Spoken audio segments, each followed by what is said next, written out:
continuing completed classics, fulfilling failed franchises, reinvigorating reviled rehashes. It's the follow-up Showdown with Paul Getz, Travis McMaster, and Lauren Picorni. Welcome back, uppers and downers, to the follow-up Showdown 2, Nerds in Quarantine, where we continue to give worthy second chapters to stories that don't have them.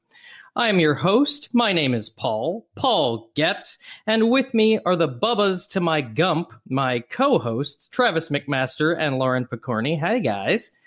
Howdy. I'm glad to have been upgraded from Lieutenant Dan to Bubba. You are more of a Lieutenant Dan. It just had a better ring to it. Oh, okay. What I said. So we're going to do things a little bit out of order at the top here and introduce our guest now, then do a couple other things, and then get into the movie. So our guest today is a dear friend of mine, a extremely talented musician. He is sweeter than a box of chocolates and twice as mysterious. Robin Ferris-Hanson. Hey, Robin, how's it going? Hello. That's my mysterious voice. Hey, the Nerds in Quarantine thing, does that apply to me as well? Because I'm actually pretty cool, and I do not believe in the novel coronavirus. Oh. Ooh. Okay, well, this episode took a turn real fast. As far as the nerds thing go, we have had other people fight against it as a title. I think for being on the show, though, it counts. It counts? Yeah. Okay. All right. Yeah. I'll change everything. Wait, whoa. I'm one of the nerds? Are you in quarantine? What? You're one of the head nerds, buddy. Whoa. Lieutenant Nerd. I thought it was like a zoo situation. You know, when you go to the zoo and there are apes at the zoo, they don't mean you as well. I'm watching you nerds. I'm at the zoo. Well, everybody just, keep all of your ways of looking at it and opinions about the coronavirus to yourself, and we'll just move ahead. Paul, did you bring enough shrimp cocktail for the whole class? I did, but I don't know how to get it to you. Damn it. So yeah. Paul's eating. I don't know why I feel like it's too early for shrimp. It's lunchtime. But as soon as you pulled that shrimp already covered in cocktail sauce into view of the camera, I lurched a little bit. I was just jealous immediately. It looks very good. It is. So that's another clue as to what movie we're talking about. But before we get to that, a couple little tiny mini segments I want to get out of the way. Number one, a quick things left on the table. Let's get these things off the table. This is in reference to our She's All That episode, in which we referred many times to the upcoming reboot He's All That, which will be supposedly released this year in 2021 at some point. As of December of last year, in an interview with Rachel Lee Cook, that movie has been upgraded into the category of sequel because Rachel Lee Cook will be returning to play Lainey Boggs in this movie. Okay, so then I guess that's out of the way. Oh, I did want to quickly make reference. We are recording this pretty soon after the Super Bowl happened. In that Super Bowl, one of the commercials fell into a category that we haven't yet discussed on the show, which is sequels to classic movies in the form of a commercial. This year, there was a sequel to Edward Scissorhands, starring Timothée Chalamet and Winona Ryder, that I believe was a Cadillac commercial. And, I found it satisfying enough as far as these sequel commercials go. If anybody has any thoughts on this phenomenon or if it's a travesty or... I think it should not be, used liberally. I think it should be used in very special occasions like the Ford Motor Sales event. I guess it was almost 2 years ago now, whenever they did the E.T. commercial. The Xfinity commercial, yes. Yeah, that was pretty great. So I'm for it. I don't have any problem with people. I don't know. It seems harmless. Worst case scenario, it's another commercial you can't ignore. Best case scenario, Henry Thomas gets to meet E.T. again. Yes, to some extent, I want to get into this, but I also kind of want to save it for maybe a more appropriate episode. So here's a little teaser for you. I have strong feelings of disagreement with Travis and Lauren about this specific E.T. commercial, which we've discussed before, so we don't have to get into it now. But I will say what I would say is the worst example of of these types of commercials was a Ferris Bueller one from several years ago, pre-2010 at least, because it was before I moved out to LA. I remember the tease for it was Matthew Broderick talking to the camera and saying, life moves pretty fast, you know, blah, blah, blah. Perfect. And everybody got excited. Thank you. And then it turned out to be Matthew Broderick as himself walking around talking about a minivan, I think. I mean, they could have at least brought back Ferris. I was just disappointed all over the place for that one. But I also thought at the time it was a brand new phenomenon. So I thought that meant there was going to be a Ferris Bueller too. Moving past that, didn't go particularly well, I don't think. Not as much hay to make as we had all hoped, I think. Yeah. Into a segment of the listener's log. You sent something into the listener's log. Now let's check in on the listener's log. I'm going to read a few things sent in by listeners to us just because it's so fun to do that and feel special. I'm so excited there's multiple. Yes. I'm essentially going to go through all that exists on Apple Podcasts as our reviews for the show. Okay, so this one I've read to you guys because this was pretty fun. Right, I'm also listening. You are the wind beneath our wings, after all. Okay, this one from Weezyars, all one word, Weezyars. New to pods, huge fan. As someone who is still dipping into podcasts, I couldn't be more of a fan of this group and their dynamic. Paul, Lauren, and Travis are able to make my commute enjoyable. I'm not always familiar with the movies, but they make each episode accessible regardless. Thank you to the McMaster Minute there, Travis. So happy they included one of my all-time favorites, The Matrix. Looking forward to whatever else they pump out. Everyone brings something to the table, and Paul is the glue that holds it all together. That and Travis's voice, heart. So, did they mention Robin? Nothing about the wind and the wings. Yeah. No, I mean, it's rude, Wheezy. Yeah, it's a shame. We really haven't given the credit that's due to Robin in all these episodes. No, he's been here the whole time, always silently smiling and nodding when we make good jokes. Yeah. And when we make bad jokes, he'll give us the old ooh, close. The silent glue, I think I've been called. Yeah, and he gives us those little countdowns with the fingers, the 5, 4, 3, 2. You know, and so I do the middle finger last, which everybody, you guys always have to contain yourselves. So hard to start. Yeah. Okay, so next that was review. that was Lil Wayne sent that in. Could be. I hope so. I mean, Wheezy R's. I could see that being a reference there, a veiled reference to Lil Wayne. So I could also see him just getting into podcasting. Yeah, and having he's guested on a few, I'm sure, but no idea why he was there. I thought this was a barbecue. That's my Lil Wayne. Oh, perfect, Lil Wayne. Next from Hasim Rivers. Such a fun idea. First of all, I really enjoy the critiques of the movie sequels. I love when podcasts tear bad movies apart. But also, what a neat idea to brainstorm prequels and sequels to movies we love. I find myself trying to do the same thing now. Thanks for the podcast. Aw, that's nice. Mm. I'd like to officially say I'm not trying to tear anything apart here. I know. We all know.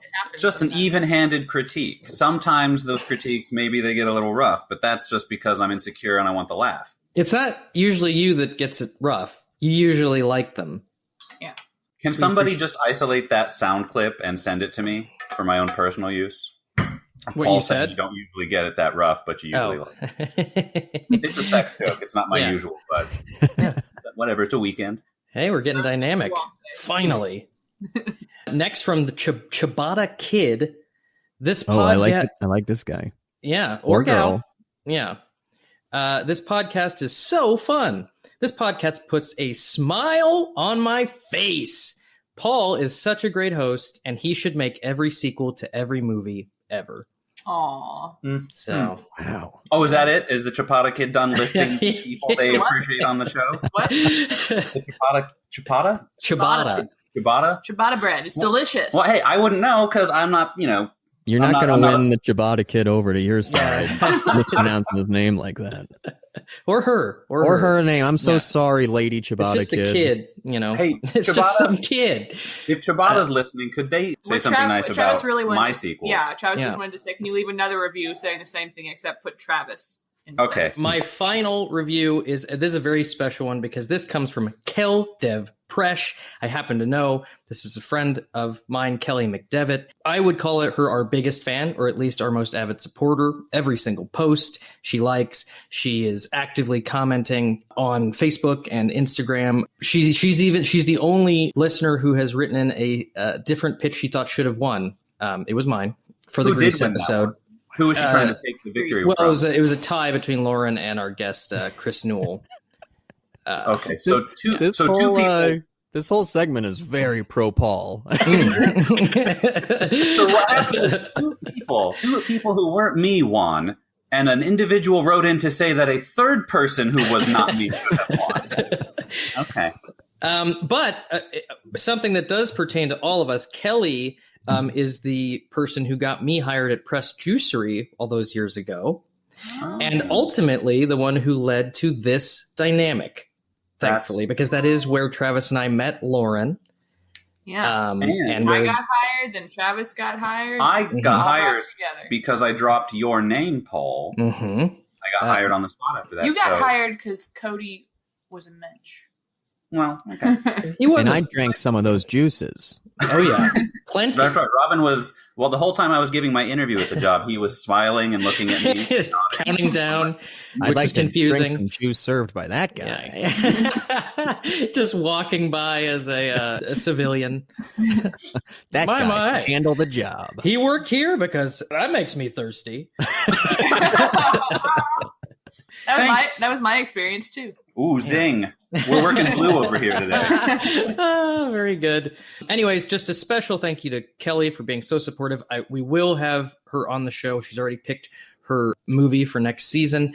Her review, oh boy, this show is a lot of fun. It's perfect for temporarily releasing the stress knot that has taken up permanent residence in my chest since March of 2020.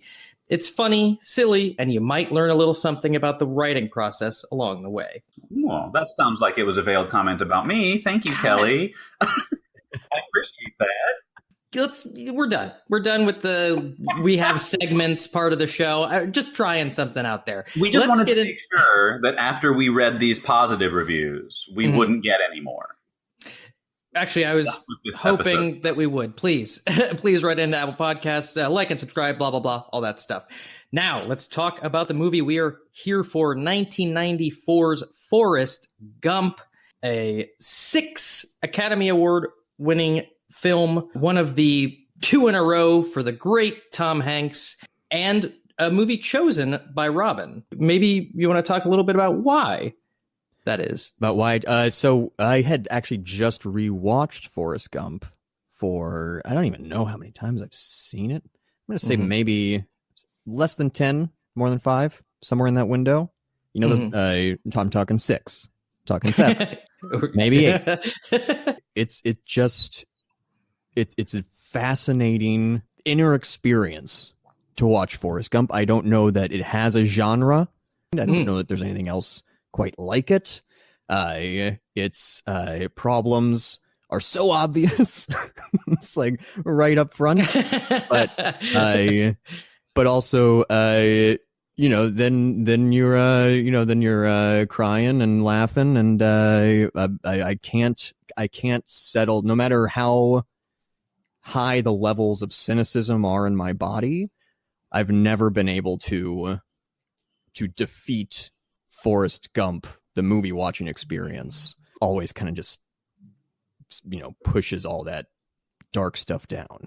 Yes, I had a similar experience to what you're talking about. I mean, I definitely seen this movie many, many, many, many, many times, but in the rewatch for this podcast, this is the first time I think I've watched it since, it became apparent to me that it's a controversial thing, or it's at least often put into the category of being very overrated or very problematic. Those things did become glaringly obvious this time around. Those things came very quickly to the surface. However, I also had the experience of being brought back and crying, earnestly crying throughout the movie because of its sincerity and really just the magic of Tom Hanks. Yeah, it goes a long ways in this movie. They really get their money's worth out of the Hanks. And Gary Sinise. Yeah. Sure. That's what Yeah. you're saying too, is like, the movie is not without its faults. It's a little dated. It's a very much a white person movie. But Tom Hanks is so sincere and, notably a good person. So I think that does a lot of heavy lifting. Yeah. I think what's interesting about it is, especially as like us who were old enough to remember watching it when it came out and how that all felt, there's that core there that you still just, whatever it is about it, you fucking love. But then they also wanted to have like a death from AIDS and the Vietnam War. And they're like, but it's a fun family movie. Well, and molestation and just darkness. And I just don't think racism. You couldn't make it today that way because, the humor style has changed. We're too self-aware. I don't think you could do it today. And I don't even think you could really have done it then without Tom Hanks. No, certainly not. Well, this seems like a perfect transition to get into the writers and actors notes and really sort of put this a little bit more under the microscope. But first, we have to do a minute with McMaster. A minute with McMaster. I can't. Okay, I'm ready when you are. Taking his shirt off. Yeah. Ripping it straight down the center, Hulk style. All right. And go. Forrest Gump is the story of the life of Forrest Gump as told by Forrest Gump sitting on a bus bench waiting for a bus to different strangers. He recounts his entire life from childhood through college, through his time in the war, all during which he is being a party to and in some cases causing major historic and cultural events. The through line is his relationship with his childhood friend Jenny, who he is waiting to go visit. That's why he's waiting on the bus. He then goes and visits Jenny. She reveals that they have a secret son together from their brief time while they were married. And she has AIDS and she dies. And then Forrest has to raise the son. No, don't shake your head at me, Paul. God damn it. And all the while we're seeing the movie is full of these delightful vignettes of his life. It's a character study. It's an anthology piece almost where we get to see America's history viewed through the lens of this fantastic everyman. Okay. Yeah, you had 4 seconds left. Time wise, that was good. The head shaking came at the clump of wrong information. No. That took place in the center there. One, when Forrest and Jenny make love and make the baby, make little Forrest, they are not married. They don't get married till the end. The listeners know what I meant. Also, no verbal consent in that scene. Is that fun to know? That's true. Yeah. That was something I was thinking about too, as far as like Forrest as a person and a character, like how much consent he's able to give. I think if you can captain a shrimp boat. That's what you said. That's what I said last night. If you can captain a shrimp boat by yourself, I feel like anything else you're handling, you've got it. No. I will also say they do not specify what virus she dies of. And apparently, after the fact, the author has said that it is hepatitis C. That is what she died of. Yeah. I also thought it was AIDS. It was a congenital heart defect, actually. In the end. Nothing to do with the drugs at all. Sharing of needles happened to happen, at the same time as the big virus. Sometimes you get lucky. For the sake of anybody who hasn't seen this movie, worth mentioning are also the 3 other main characters. Gump's mother, played by Sally Field, who essentially influences who he is as a person. She's a good-hearted woman who cares for her son. She takes care of him, and she helps him to see that he can still be special despite having learning disabilities, I guess is the best way to say it. There's Bubba, his best friend, who he meets in the Vietnam War, who wants to have a shrimping business when he gets out of the war, which Gump, after Bubba dies in the war, Gump goes on and makes that happen. And then there's Lieutenant Dan, who is their commanding officer, who loses his legs in the war and who Gump saves his life. And then he becomes a bitter man, but then becomes a better man because of Forrest. I'm just saying you left 4 seconds on the table, Travis. That's 1 second. Those are all key points. All right. So then getting into the notes on this movie, writer's notes. The screenplay was written by Eric Roth, a powerhouse screenwriter. He also wrote The Insider, The Curious Case of Benjamin Button, Munich, and A Star is Born, the Lady Gaga Bradley Cooper version. Thank you. That everybody. That makes so much sense. He wrote The Curious Case of Benjamin Button because I feel when that came out, and probably to this day, people compare it a little bit to Forrest Gump. Yeah, it really wanted to be Forrest Gump. I think on all the posters for Benjamin Button, it says from the writer of Forrest Gump. I think that they even went that far to make the comparison. I feel like every once in a while they'll try to capture that kind of magic again. Like Big Fish, I also feel like had very Gumpy vibes. And like these, that's just like, get everybody out to see a movie that will make their hearts bigger. I would say the key difference versus Big Fish and Curious Case of Benjamin Button is that Gump himself is sort of the fairy tale part of the story, and Benjamin Button is too, but only because of his affliction, not because of who he is as a person. Right. There's no magic or magical realism in Gump other than inserting him into historical footage. We're seeing the history part we're seeing through the eyes of the people he's talking to, because he doesn't see it as history. He just he doesn't notice the importance of any of these events. He just says, that nice man. Gump feels like, I want to say who we'd all like to be, not just in his kindness, and his want to be a good person, but also in how exceptional he is. He is afforded every opportunity, every person would dream of. Which brings us to white privilege. But also his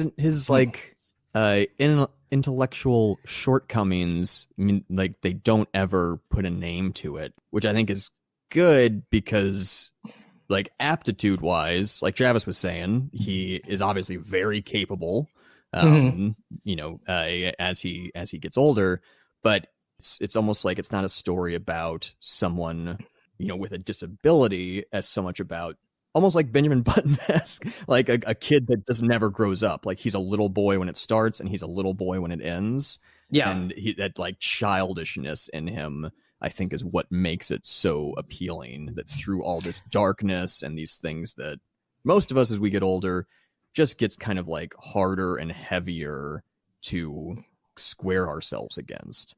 For him, it's always just, that's good. But it still resonates with us. And maybe it's that thing that Robin was just talking about, how millennial culture is sort of infamously stunted developmentally.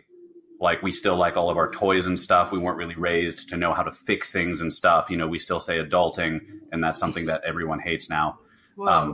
Yeah, dude. You just blew my mind. Have you said that before? I just thought of it. I'm just going off. Me and Robin are vibing. Man. Yeah, I'm vibing too. But I do appreciate, like what Robin was saying, they don't put a label on what his condition is. I think that the movie does that same sort of thing with everything. It is still problematic, tone deaf in places, but I think the goal and what they are able to accomplish for the most part is to keep things unbiased and neutral and vague. Like, Forrest is around a lot of darkness, but he doesn't touch the darkness. He's not influenced by the darkness. And a perfect example of when the racist man is telling him that they're talking about desegregation. Oh, yeah. And black people being allowed to attend the college. And the man says to him, they want to go to college with us. He says, with us? They do? Which goes to show, yes, that he doesn't understand what is being said to him, but also, like, it makes it a charming joke. Yeah. For how Forrest sees things. Yeah. Like, he has no hate. A part of the Alabama, the system, which is inherently racist, particularly at that time, but keep his hands clean. The movie is based on a novel of the same name, Forrest Gump, by Winston Groom. The key differences, supposedly, in the novel are all about Forrest himself. Essentially, according to Winston Groom, they took off all of the characters' rough edges. All of the flaws given to Jenny were in the novel Forrest's. So it sounds very, very different. He does do a lot of drugs in the book. Also in the book, he's huge. He's a giant, like, Mice and Men Lenny-sized guy. And things added to the movie that were not in the original book are his needing leg braces as a child and his run across the United States. Notable things taken out of the book is the orangutan Forrest makes friends with about halfway through, who he can communicate with, and he goes to space. He goes to space. He's an astronaut as well as a professional wrestler and a chess player. Him and the ape, whose name I can't remember now, after they crash land out of their space capsule onto an island full of cannibals, he stays alive by beating the chief in chess. So fucking weird. Winston Groom was paid $350,000 for the rights and was contracted for a 3% share of the film's net profits, but he was never paid. Paramount, apparently using Hollywood accounting, were able to prove that the blockbuster film lost money, and so he never had to be paid. The way it was settled is he received a 7-figure contract with Paramount for film rights to the sequel book, Gump & Co. Tom Hanks was also not paid directly for this movie, but instead was contracted for a percent share of the film's gross receipts. Same thing happened with Robert Zemeckis, and the two of them both received $40 million. Very, very adulting, am I right? Oh, yeah. Oh, she is. Writers famously not the highest paid people in the industry. He was on the special features we were watching, though, speaking very amicably about his experience, and he seems fine. He seems like a trip of a guy, though. Sounds like. The director of this movie was Robert Zemeckis. It was first offered to Terry Gilliam, who it sounds like might have taken it more in the Winston Groom direction. Absolutely, he would have. And then Barry Sonnenfeld, who was signed on for it but left to do Addams Family Values. Win-win. That would have been interesting. Wow. Mm-hmm. Specifically, the reason Robert Zemeckis believes this movie was brought to him was because in the original draft of the screenplay, there was more literal interpretation of character symbolism. For example, Lieutenant Dan was supposed to have a dark cloud hanging over him all the time. Jenny was supposed to have angel wings like drawn onto her, and Forrest Gump was supposed to have an animated Curious George as a companion. Robert Zemeckis agreed to do the movie as long as all of these things were cut out. He believes he was approached because of Roger Rabbit. Sure. Is this the part of the podcast where we talk about the soundtrack, maybe? Because that soundtrack, everyone, I'd like to just take a minute. Everyone be aware of your breath and your hearts, both my friends here I'm recording with and of course, everyone listening out there. Okay, be aware. Mm-hmm. Mm-hmm. Do do do do do do do do do. Do do do do do do. I'm a feather on the wind.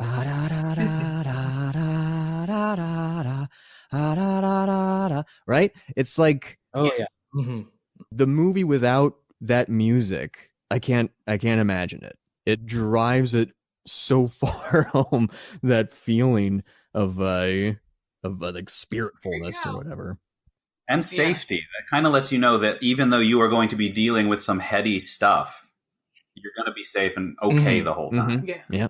Like growing up, all the music hit me as a lot more melancholy. But watching it this time, it didn't. It felt less melancholy and more just like gentle and soft. Mm-hmm. That's as close as they can get you to feeling like Forrest Gump himself. That's the beat of his heart, is that melody. Aww. Yeah. All right, well, so getting into the actors' notes, Winston... I don't know. Okay, fine. I mean, there is more to say about the music because talk. A score aside, that soundtrack is bananas because it is giving you history. You know, it was a double exactly. Remember when we embodied the feeling of Vietnam in these rock songs? Yeah, you know. Yeah, I know that's the other thing about the score is like, by and large, I do think the soundtrack's kind of eye-rolly. Even though part of the reason it's eye-rolly is because it's been henceforth imitated so much. But the theme itself, I feel like it almost apologizes for any hokiness of the rest of the soundtrack. I mean, it's sort of like Tom Hanks versus so much of the rest of the film. That's, it's that same feeling. This is schmaltzy. This is through too narrow of a lens. But then there's Tom Hanks. Maybe you want to do heroin and listen to Jefferson Airplane, but I'll be over here with my floating melodic symphony. Having said that, now perfectly transitioning into actors' notes, Winston Groom has continuously said his perfect casting for Gump is John Goodman. Wow. I mean, sounds like a different Gump. And John Goodman's always great, so I'm sure that could have been. I also think it's important that Forrest Gump, for the Hanks movie, you can never be afraid of Forrest Gump. And not that I think John Goodman looks like particularly violent or scary or anything, but he's a big dude. And if a big dude decides he wants to hurt you, he probably will. Right. If Tom Hanks decides he wants to hurt you, maybe you can. Oh, I mean, I feel like they do a good job of establishing that Forrest is like in terms of defending the ones he loves. He's a force to be reckoned with. Strength in spades. I mean, when it comes time to use it. Yeah. I like his punches. Yes. Oh yeah. Yeah. Oh, they're expert.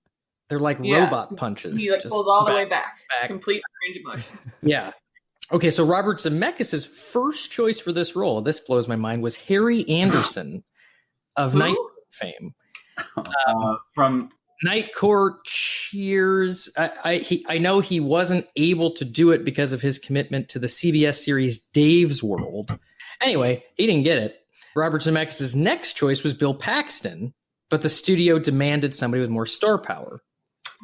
Paxton, I could see. I think he close. could pull it off. I could see it. It'll skirt funnier. Also, it's important to know that like whatever Forrest Gump you get that's not Tom Hanks, you don't get that voice. Because Tom started doing that voice when he met the kid they cast to play young him. And obviously that kid's going to look different if it's John Goodman. Maybe not if it's Paxton. But Hanks was doing you can see in the screen test, he was doing more to his natural speaking voice, Gump. And when he met that little kid with that Southern accent, he adopted that. Oh. I mean, the Southern accent was prevalent in the book. And Tom Hanks specifically wanted to pull back on it. And yes, then based it off of young Forrest, Michael Connor Humphrey's voice, who actually, that's his real voice. That's how he speaks. That kid went on to do no other acting, but did join the army. Wow. Yeah. I don't. Yeah. He looked like a kid who's going to join the army, right? Like, yeah. I don't do the voice. I never really did voices. But I do regularly have cause to say I'm not a smart man, but I know what love is, and I always put the extra syllable in the is because it makes it is. Oh yeah, that's the right punctuation mark. That's where the heart is for some reason. Yeah. The 2-syllable I. It is. We call that a gumptuation mark. Yeah. Oh. Yeah. All right. Hey. Podcast over. The first person officially offered the role was John Travolta, who passed and who regrets it. He's the only one. Wow. Oh, right. I'm not a huge Travolta fan. I guess we got to watch Blowout again. Other actresses offered Jenny, who passed, Jodie Foster, Nicole Kidman, Demi Moore.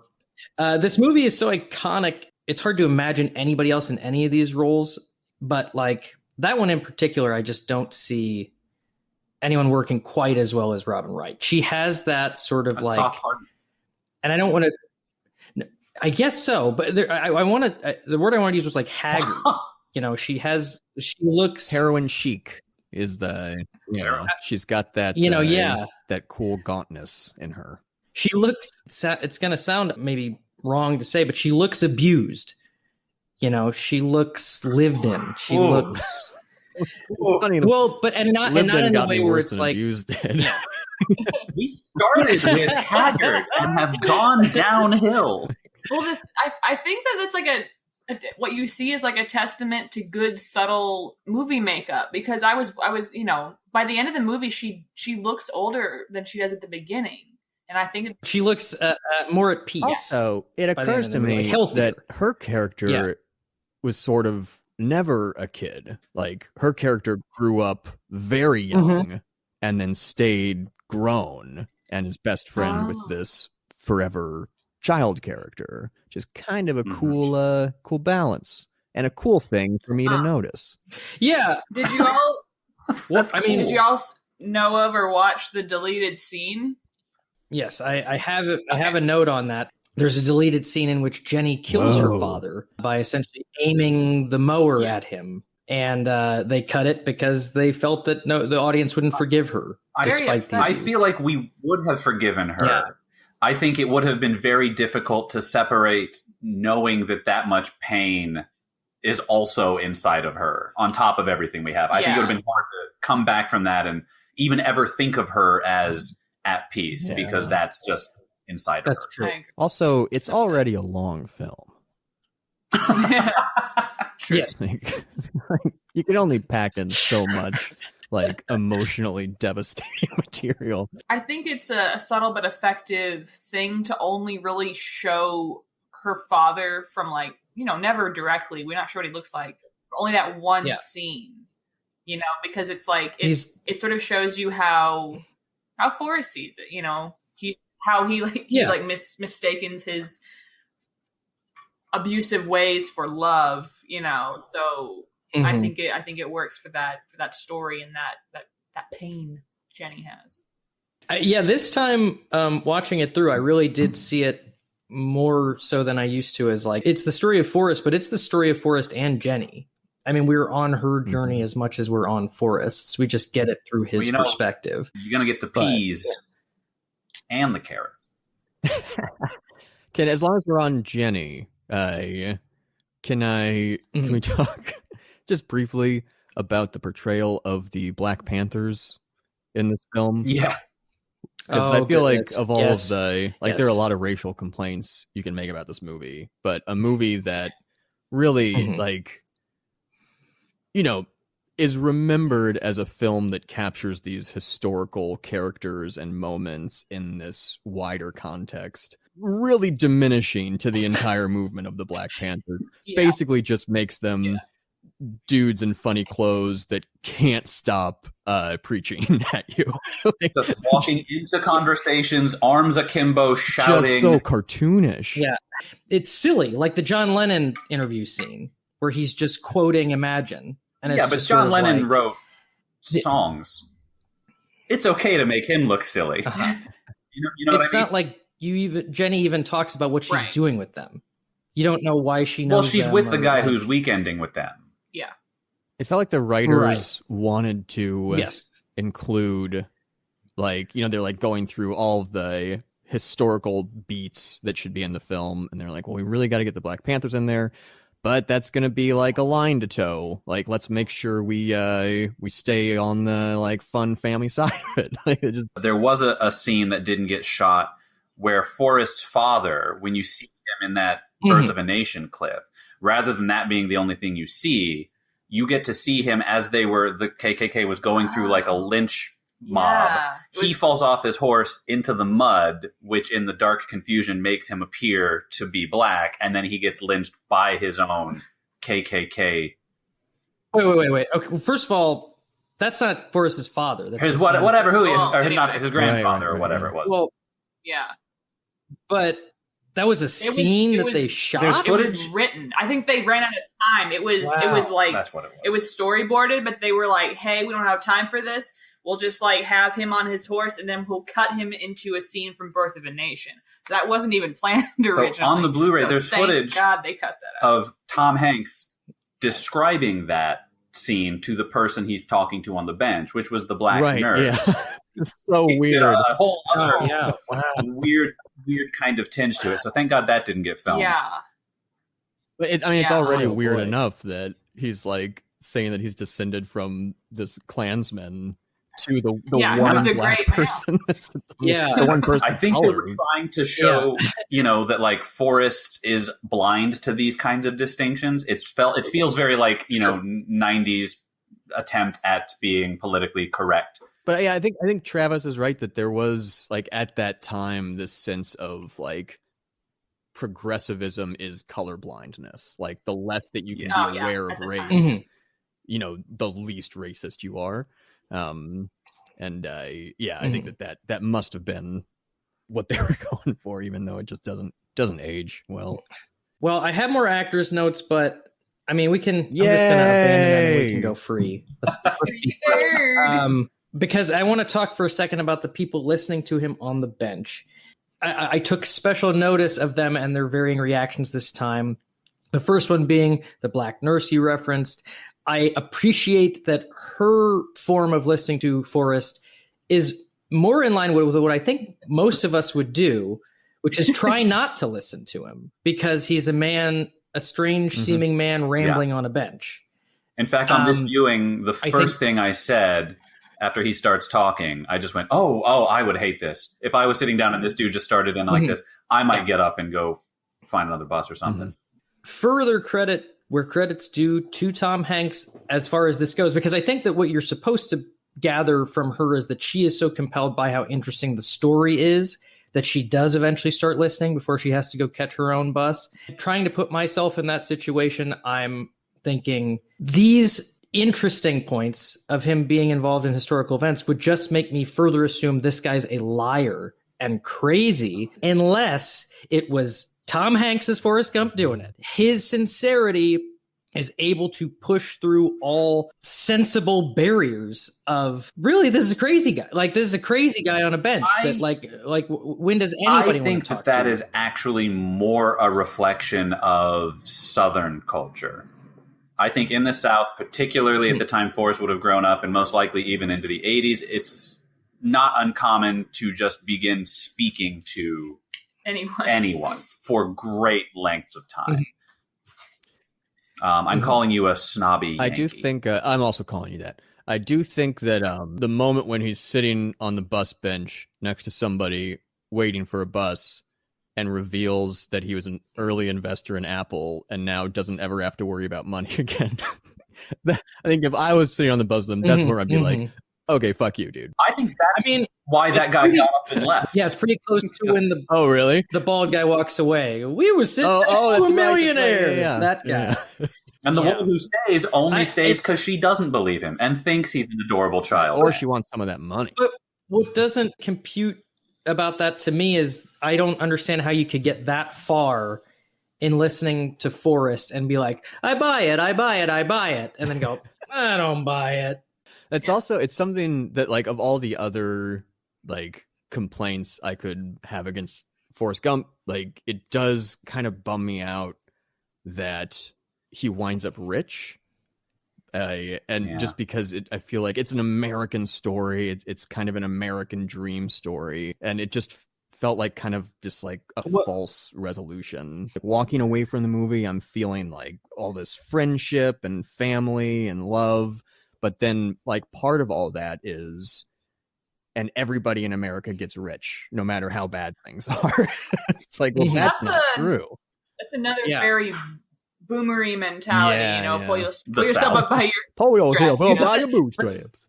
But that's not, in some ways he does try to be a shrimping captain, but like, that's not what Forrest does. He doesn't pull himself up by his bootstraps. What happens is a storm destroys every other shrimping business's boat. That I still think goes right into, Robin's American dream analysis of Forrest Gump, because it says to you, not only do you have to work hard, everyone knows you have to work hard, and then other things have to happen for you to get rich.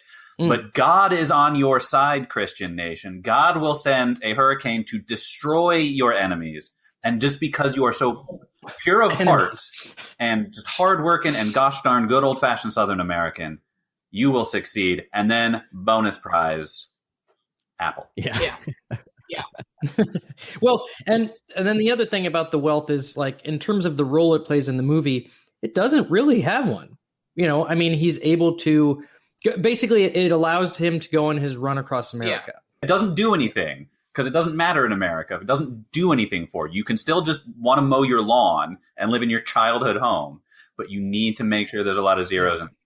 Well, he does say, I don't know what he does with his Apple shares, but he gives a lot of his money away. I guess that's where it goes. He donates it. He gives Bubba's family. Well, that's because Bubba's it's share. still the American fantasy version where that's what the millionaires do. Yeah, it's feel good movie making, but it also, like, I feel a little guilty about how good it makes me feel, because at this point I have seen in real time that you don't even have to know what money is. I don't mean to jump up and down on the movie, because I think it's brilliant and amazing, and I am always just like in awe of how beautiful it is and how well it works and sticks together. Yeah, and I agree. I actually, like, I was reading some newer articles about it. There was one from last year, 2019, about Forrest Gump, and it said that it's more problematic than ever, which made me very angry. It was like, the movie's no more problematic now than it was then, we've just become a little more self-aware of like how problematic we are in the present moment. It was like kind of throwing the movie under the bus, I think. Got to get them clicks. Yeah, I mean, in more ways than it probably originally intended, it is a historically significant movie because it is this picture of a version of the Norman American Rockwell. dream. It is, and they based frames of the movie on Norman Rockwell paintings. I didn't actually know that. I guess I'm just brilliant. Wow. I guess so. Who knew? Now, really, really quick, because I think a couple of these are interesting. The other actor offered Lieutenant Dan before Gary Sinise, Joe Pesci. He passed. I could see it. God, I mean, you take the legs off of Joe Pesci. What are we at? 2.5, 3. Yeah, I could see it. I could totally see it. Did you all notice that whenever Jenny's a little girl, she prays to be made into a bird, and at like the height of her journey, where she's totally doing her thing, but she realized she's like gone too far and she's not happy. It's whenever Freebird is playing. Oh yeah. And then when she's happy, her hair is feathered. Ah, now okay. That's a good point. I did notice that when, for the first time this time, that when Forrest is talking to her grave, birds fly off at the end of the scene. Yeah. So I think that's... I don't think that's related. Okay, fair. Okay, so other sequels to this movie that do exist. So the screenplay for the sequel was written by Eric Roth, the same screenwriter from the book by Winston Groom, Gump and Co. So that screenplay exists, but after 9/11 was deemed by Tom Hanks and Robert Zemeckis to be completely irrelevant and put the kibosh on the sequel happening at all. I ran into similar problems trying to come up with a sequel pitch. Turns out those buildings, there's no good way to come at it. Yeah. Things I know about what was in the sequel novel. It starts with Forrest talking about how difficult his life has become since his life story was made into a movie. So it takes place in a universe where Forrest Gump, the movie, exists. And at the end of the novel, he meets Tom Hanks. Wild. And then my other sequel thing I wanted to bring up is I don't know of another movie that has sparked a restaurant chain. So there is a sequel restaurant, Bubba Gump Shrimp. And I can't believe it, but I've never been to one. Oh. It's good food. Yeah, I've heard of it. They're expensive. Well, what they have is perhaps an introvert's dream. Whenever you want to be left alone, you can put down a little sign on the table that says, "Run, Forrest, run." And whenever you need service, you flip it and it says, "Stop, Forrest, stop." Oh. Now, I like that, although I find those two concepts interchangeable as far as me relating to a waiter. So I never know which one means. And one of them means come over and talk to me. And one of them means. Forrest, stop. Right. I would think But that almost could- the other way. I agree. Right. Yeah. Exactly. Yeah. So I don't mess with that too much for the terror that I will call someone over to me and then have to say, "Oh, sorry, no, I wanted you to not be here." My biggest Which side? problem with it is that because I'm a huge, as has been discussed on this show before, I am a huge buyer of the Game of Thrones beers, the stuff that's in the movies. It's like, I want to be in the movie. I want to drink and eat what they're drinking and eating. And so Finally, you're using your real voice on the pod. yeah.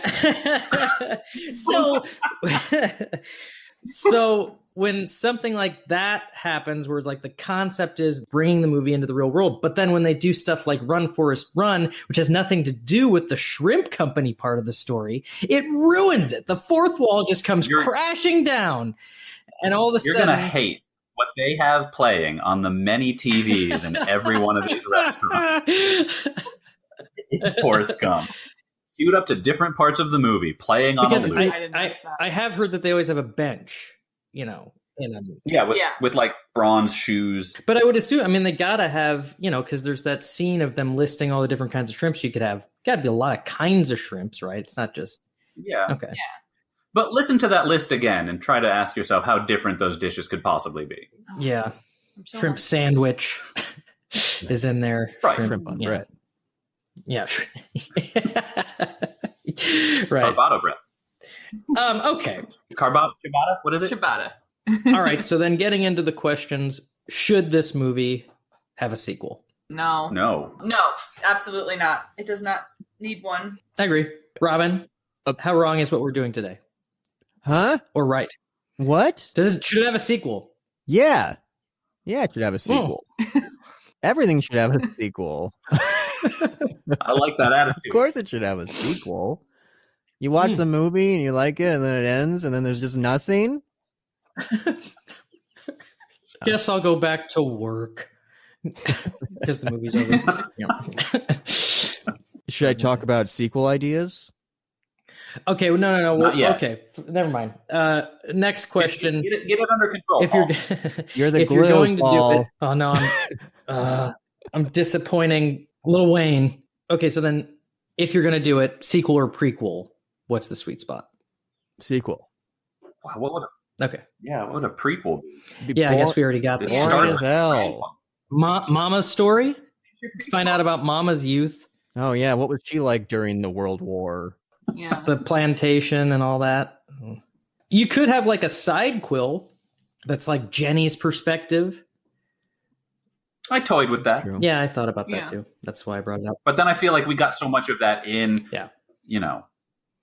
Forrest. And then also I feel like if you have anyone who's in the story at all, if they also have this like dramatic and exciting life where they're touching all of these other things, then it kind of becomes like, well, all right, so what are we doing? What, just there's like something magic in the water that makes you get to meet LBJ No. I or mean, I something? feel like you still have to keep that with Forrest. I feel like if you're following Jenny's perspective, you'd just be seeing Forrest on TV all the time as Jenny. That's what I do at Bubba Gump. What if actually okay, so what if it's one of those prequels that starts out sort of like a sequel where it's like Tom Hanks and Haley Joel, in the present, and Haley Joel is convincing Forrest to do 23andMe. And then or like so, like a You're just meeting past Gumps. Yeah. So like he does Basically, this yeah. like more formal advanced 23andMe, and then it's like just going back through Gump history of all of the like. I mean, you could do every historical moment. The world according to Gump. Oh my God. That's not bad. That's not I mean, bad. especially because we know Tom. Tom's already down to play the ancestors. So Right. And Yeah. it'll be like, when you see Ned Flanders' family, and they're all just different versions of him. So you could have like British stupid Gump. Also, I feel like easy Little pitch bit- for Tom Hanks if you just have like some World War. Oh, he II. loves his history. Yeah. Yeah. You know what? If we get someone who can do a good enough Gump voiceover, I'll bet we can just recut Cloud Atlas. Don't you dare. into Just his Forrest parts. Gump. No. Just his parts. You see all of the different Gumps. Yeah. One time, I was in the future, and I was fighting this devil kind of man. Okay, so are we ready to start pitching? Does anybody want to go No. first? Oh, I'm just kidding. Yeah. Let me get my stuff. Well, I'll just, shit. Travis did another diorama. Oh, what's right. Okay. I got fun facts. And I'm going to break up the pitches with fun facts, but I'm going to sprinkle this one in first. From the start of the movie up until Jenny's death, Forrest always buttons his shirts all the way to the top. After Jenny's death, he is shown wearing his shirts with the top button unbuttoned, which I had never noticed before. What do you think that means, guys? he's, He doesn't care what he looks like anymore? If there was a sequel, I might like a scene where if he meets a new love interest, he buttons his top button again. Like he's back on the prowl. Yeah. Oh yeah, I like that. Yeah. I do like that a lot, actually. It does. It just feels like Jenny dies and he's putting his shirt on in the morning, and he's like slow and depressed, and he gets to the top button. He's just like, why bother? I'm wondering how many major life events it takes to unlock shirtless. just thinking, Sweatpants. Who for- has to die? Who all has to die? Okay. Your pitch, Travis, whatever. Just likes to interrupt my rhythm. Come on in, sit down over here. So I'm not crazy about this title, to be honest with you. It's The Tall Tales of Forrest Gump. Oh, I like it. So we're actually going to open this movie at a Bubba Gump's. So we're at Bubba Gump's, and there's this group of teenagers, like 3 to 4 teenagers, and they're hanging out like you do in high school with your friends. And they see someone sitting in the booth from the back that looks like an older Forrest. It's Tom Hanks. And they all kind of start like swapping stories, like, I think that's him, that's the guy, that's Forrest Gump, that's Gump. And then they start kind of doing like swapping urban legends, you know, like you do in school. Basically what we're going to be doing here is we're covering the back half of Forrest Gump's life that we didn't get to see, you know, the 90s through 2019, whenever this movie comes out. But because, like we discussed earlier, in a post 9/11 world, it feels a little weird to do that. With the same vein, what we're going to do is we're going to look at that through the lens of this generation. And they're going to be flashing back to the events that they remember from their prehistory before they were born and when they were like in middle school and elementary school. And we're going to kind of get to see that Gump's eye view. And I have some ideas listed on the next page. That doesn't super matter. That's the fun of the movie, obviously. But the structure of it is these kids talking. So throughout the whole thread of this thing is they have one big question that they want to know about him that they don't have the answer to. Did he find love again? Did he button that top button? Finally, someone comes to meet with Forrest. It's Haley Joel Osment, his son, is meeting his dad for lunch. He catches these kids, you know, he sees them giving them furtive glances, and he comes over to talk to them. And he tells a final story about his father to them. And then, after that story is over, and the time passing, you're going to see like more Dr. Peppers and drinks and stuff pile up on the table, and the sun is changing time and stuff. But we're going to get, finally, Forrest will come over. And he's not going to tell like a story like in the first one. We're not going to flash back, but he is going to answer the question, did he ever find love again? And I wrote down something really nice about that. Honey, do you remember what I said about that? Yeah, he basically, Forrest's going to come over and they were going to be like, oh, did you ever find love? And he's like, well, I never lost my love. I still got my love for Mama, my love for Jenny. So I didn't lose that. I still have that. Yeah, he lost the people, not the love. So he's never had to find love again. Right. And then they're going to go, him and his son are going to go have their dinner while these 4 teenagers go out into their world, into their new lives, into their histories. Nice. I like it. Thank you. Wow, you really got me. Way to pinch hit there, Lauren, in the end. Really bring it home. He's great, man. Yeah. I helped. That's my pitch too. I helped. So some of the stuff Nice. that I have is like Forrest swimming with the whales, because Save the Whales was really big in the 90s. So him like swimming with whales at some point. And then Clinton, if I Bill went Gates. anywhere, I was swimming. Swim, Forrest, swim. I am. All right, so my fun fact to break up before the next pitch is that, inspired by Lieutenant Dan, Gary Sinise co-founded a rock and roll cover band during the mid-2000s called the Lieutenant Dan Band. The band often goes on USO tours to play for U.S. military personnel stationed around the world, and also various benefits for veteran-related causes. In general, he has become extraordinarily charitable for veteran stuff, like over the years. But I thought that one was pretty cool. Lieutenant Dan Band. I mean, maybe this was a discussion that he had with the band members, but I would have voted hard for Lieutenant Band. Lieutenant Band. Lieutenant Dan. No. This is why you're... It sounds like he's been banned from something, though. Oh, okay. Yeah. See, that's how Lieutenant Dan Band won. Yeah. That must have been the exact conversation they had. Yeah. All right, Robin, you want to finish us out, or you want to go next? I'll go next. I figured since I've gone this far, might as well turn around. Just keep on going. Working title: Finding Forrest. Bonus points. Okay. Maybe also a sequel to Finding Forrester. Double sequel. All right, I am looking forward to how you tie those universes together. Oh, I'll do it right now. You're the Gump now, dog. Right? That was Finding Forrester, right? Said by that same character? You're the yes, man now, yes. dog? Okay. Yeah. But, yeah. I haven't seen it. Okay. Did you see the trailer? Or were you alive that year? You're the man now, It dog. was That year. everywhere. Yeah. Homeschool. Anyway. Oh, right. Oh. Okay, so we open on Forrest Jr. in college. Class is interrupted. Professor turns the TV on. Planes are hitting the World Trade Center, right? Like, it's 9/11. Yeah. And in narration, Forrest Jr. is like, my dad isn't a smart man, but he's always been smart enough for me. Anytime things got dark, he was there to give my life meaning, or like to make it clear or whatever. And so then Forrest Jr., is like running down the Alabama dirt road to the old house. He's going to like find his dad. I need some insight. How are we supposed to handle what's going on in the world right now? And he goes inside. Forrest is gone. Can't find Forrest.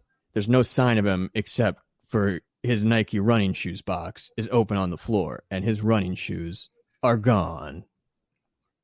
Oh. All right. Wow. And so then he'd go find Lieutenant Dan. Lieutenant Dan, Dad's gone. What do I do? Lieutenant Dan, probably deeply affected by the acts of 9/11 as a veteran. And so then basically they go on an odyssey through time, trying to figure out where Forrest is wound up. Nice. They finally find Forrest Gump, and he's someplace like a diner in like Budapest or something. And he's just like, I don't know, like maybe he doesn't know how to handle it or something. And anyway, it comes to be like just a thing like we, as a country, still have a pretty gaping wound with the whole 9/11 thing. And I think that just like y'all were saying, trying to figure out how to put this together, it was like, well, what the hell are you going to do with 9/11? So I thought maybe just make it like the whole thing, like make it the movie. Yeah. Wow. Yeah. It's like let's deal with 9/11 as a country. That's Forrest That's Gump. great, actually. Yeah, because we haven't really done that. We're We trying quietly to put stir up a around new building, and we like made movies literally about it, but not necessarily how. But those were just like a combination of torture porn and like patriot porn. We didn't know what we wanted. Right, but we never really done anything like being like, "Hey guys, let's talk about this fucked up happened." And you know what? We also didn't really deal with Vietnam. So thematically, it works with the first. That's true. I wasn't trying to mic drop on Vietnam. That's true. No. Okay, so then my fun fact to break these up: Kurt Russell did an uncredited voice for Elvis Presley as a reprise for his role as Elvis in the 1979 movie Elvis.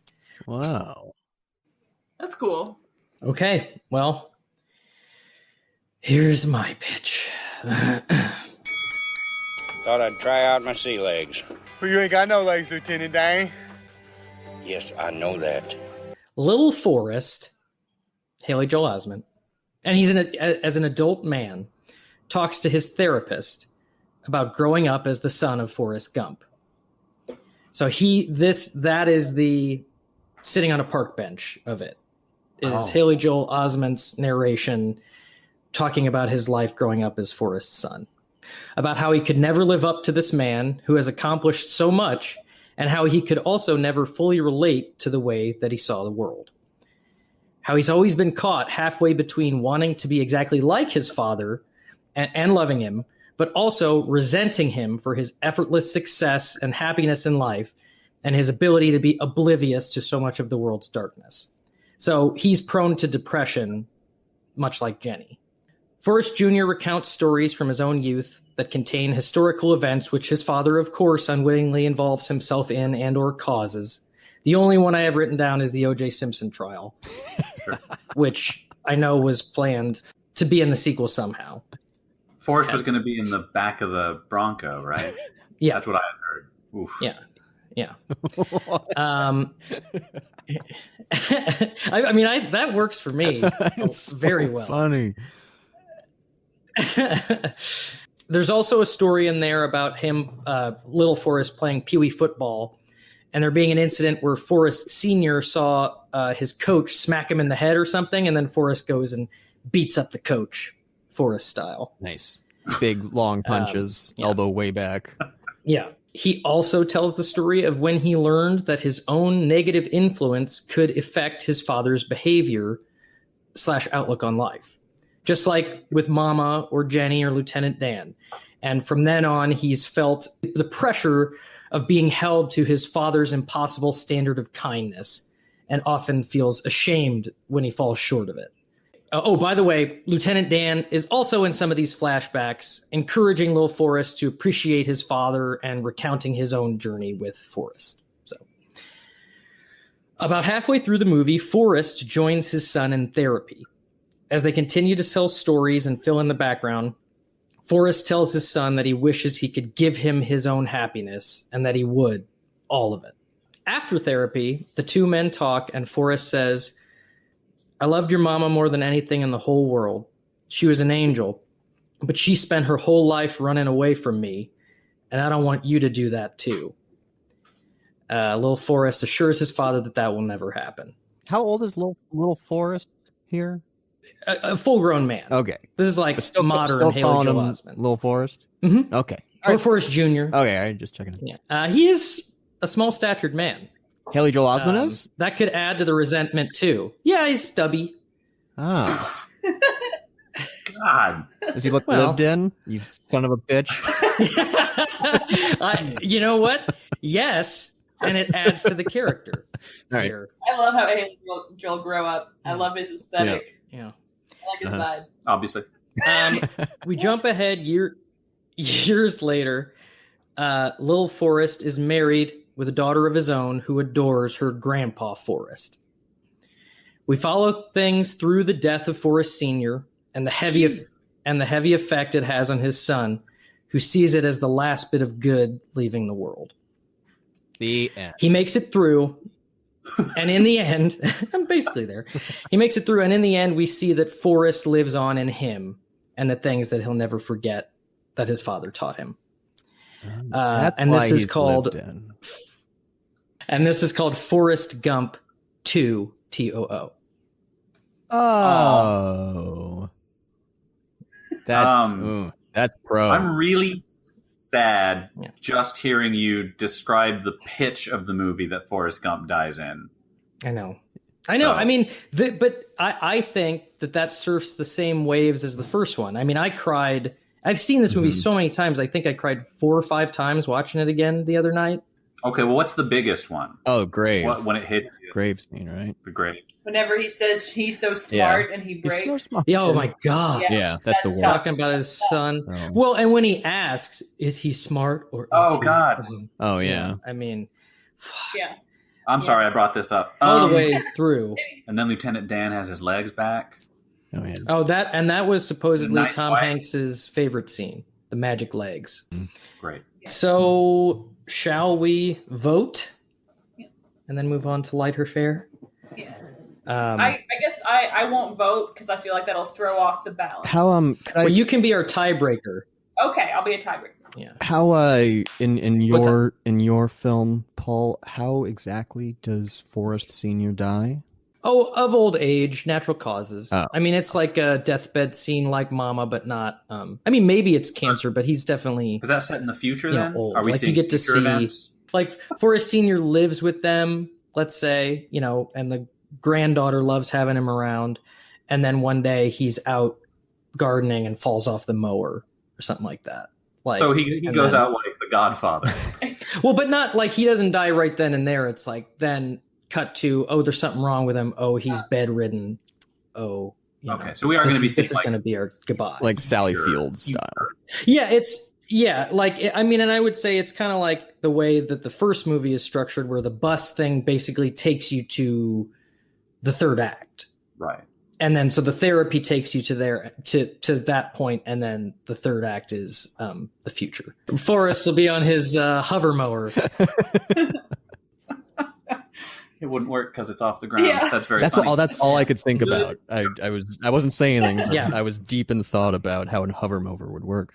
Well, it's laser. It's laser technology. Just slicing. Ah, fascinating. Robin, how voting works is you can vote for one, not your own. Okay, I'm gonna vote for Forrest Gump 2 TOO. Wow. Okay. Paul? I am going to vote for Finding Forrest. Yes. Not looking good for me, but let's see if I can pull a victory out. I'm going to vote also for Finding Forrest. Not out of spite, but just because I don't want to watch Forrest Gump die and get hit by a friggin' bus. Sad in my heart. Like in Robin's script, which he didn't mention until now. Boom, strategy! I couldn't tell you where heaven stopped and the earth began. It's so beautiful. You would have, okay, Lauren would have voted for mine. So. Oh, really? No, I'm kidding. All right. Well, congratulations, Robin. Well done. I won. Cool title. At what point do they come across Sean Connery's character? I wish I knew. Well, but that's going to get teased after the credits. Why don't you have me back for the Finding Forrester episode, and I'll do the same pitch plus the Forrester part of it. Finding Forrest is a prequel to Finding Forrester. Yeah. Oh, so we're going to find out that Haley Joel Osment is Sean Connery. Forrester is one more than Forrest. No, I it's get more it. than Forrest. No, I'm doing the math. I get it. And then you get sequel potential for Finding Forrest Est. All right, well, so if anybody has any, can we talk about unsung heroes of the movie? Hit it, Ball Jr. Unsung heroes. People you noticed this time that add a little spice you'd never tasted before? I will say that on this viewing, we noticed that when Forrest is getting off the bus in D.C., someone, the woman with the army jacket and the army helmet and the glasses, she shouts for someone named Hillary to help wrangle the people. And I don't know if that is a reference to Hillary Clinton, because there is a young girl there who is helping, who I guess you could argue looks like Hillary Clinton in college, but you could also argue she just looks like a 70s woman in college named Hillary. So unsung hero question mark? Unsung historical figure. New segment. Unsung cameo. Yeah. I just had never put together before how many times they cut back to the barbershop guys. You continuously see this trio of guys in a barbershop watching Forrest on TV at various points in the movie. Timeless watchers, an ancient Greek chorus. And what I love is there are like maybe one or two instances of them being dumbfounded, like, him again? But for the most part, they're just casually watching. Like, I like that they don't make too much of a meal out of it, but it does add something. Yeah. I did notice, especially knowing it's Zemeckis, like, this movie does a lot of Back to the Future tricks. Cutting back to something like that, or the fact that, there's the scene where he runs away from the boys, breaks his leg braces after they throw rocks at him, and they chase him out with their bikes. Then as an adult, the exact same thing happens again with the guys in their car. They do a lot of like the cycle of life type of tricks, like in Back to the Future. It was a good device. I really like the guy, like I guess the assistant football coach. Oh yeah, I wrote him down. Yeah, I was thinking about him. Yeah, because he says line about like, he's stupid, but he sure can run. The assistant coach is just jawing like juicy. Juiced. He is juiced on gum. Yeah. I don't think anyone has sung about the bus driver who appears both for young Forrest and Forrest Jr. without being too Hollywood about it. They really captured the spirit of a good school bus driver. And it's an actress that I love anyway, Siobhan Fallon Hogan, Edgar's wife from Men in Black. Right, yeah, we've got Siobhan back for Finding Forrest. Yeah. Finding Forrest. Oh, definitely. Did it seem to you guys like they aged her up at all? Yeah. Yeah. Oh, I didn't think so. I thought she looked too young. You just thought she just looked haggard. Lived in. No. I thought she looked good. Is the problem? That's the problem. Oh, it's I thought a problem. She problem. Yeah. Why is it a problem? Because her character is supposed to be old, just like Jenny's is supposed to be lived in. Yeah, God. You just hate the way people are. Just women, Robin. Just women. I was being generous. Well, it's a good thing I'm the editor. And we'll see how much of this lived-in business makes the final cut. I want the listeners to know, and I think Kelly has a right to know, that as many times as you've heard us reference Paul saying Haggard, he's cut out twice as many. We have not relented on Haggard his is not a problem. Haggard is a descriptive term that was appropriate. All right, put it on the Valentine's card, Paul. See what happens. Okay. I want to get away from you guys, so let's. Any plugs that anybody has that they'd like to make before we wrap it up? When's this dropping? Well, we're getting 5 weeks, four or 5 weeks. Okay. Well, if you're listening to this now, then probably the third season, the newest season of The Hotel, has released, and you can go and listen to that now. And if you haven't, go ahead and listen to the first 2 seasons of our horror podcast, The Hotel. And if you don't like horror, then listen to The Theater of Tomorrow, our science fiction podcast. And I have a website. I got super bummed out because I recently got an email notification that I gotten my first click after about 2 months of having it live. So, you could be number 2. Yeah, so please check out my lonely website, lolascustomfunkos.com. And at that website, you can get customized Funkos ordered. It's in the title. Sure. Just, as far as commercials go. This is awkward, but you can go to robinscustomfunkos.com for customized Funkos. You're getting plenty of clicks over there. I'm probably getting in the 3s. Robin, you don't want to plug your album? Do you have a new album? Have I missed a whole nother album?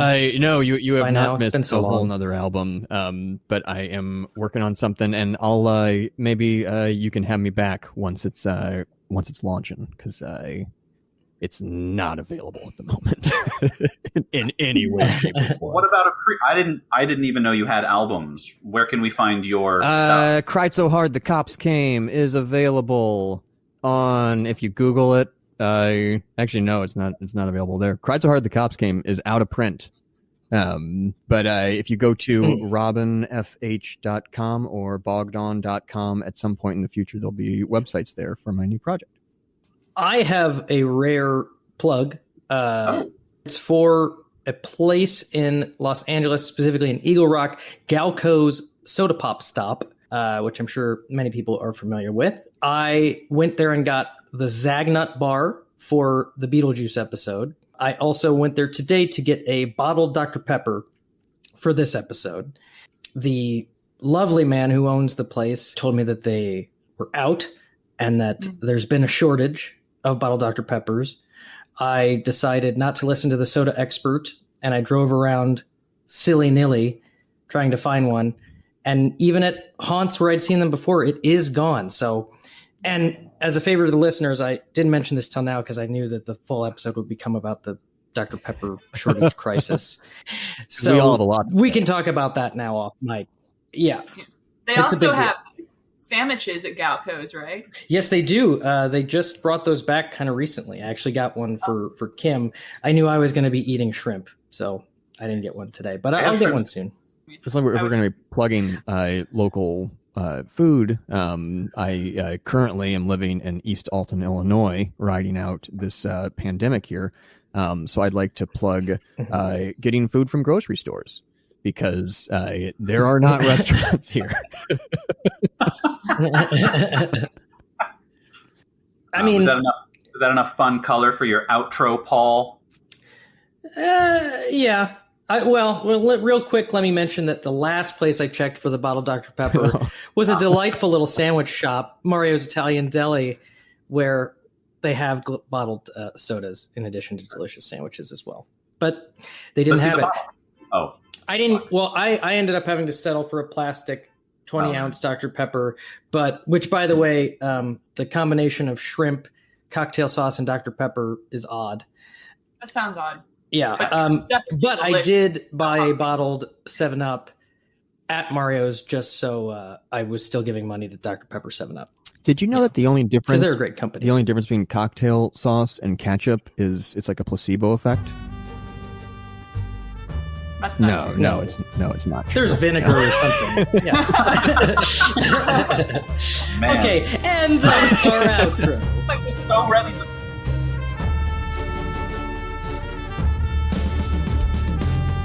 On the next follow-up Showdown, today's film, The Jesus Rolls.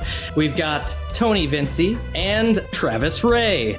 This thing... Not even a film. It's a thing. This fucking thing is incoherent.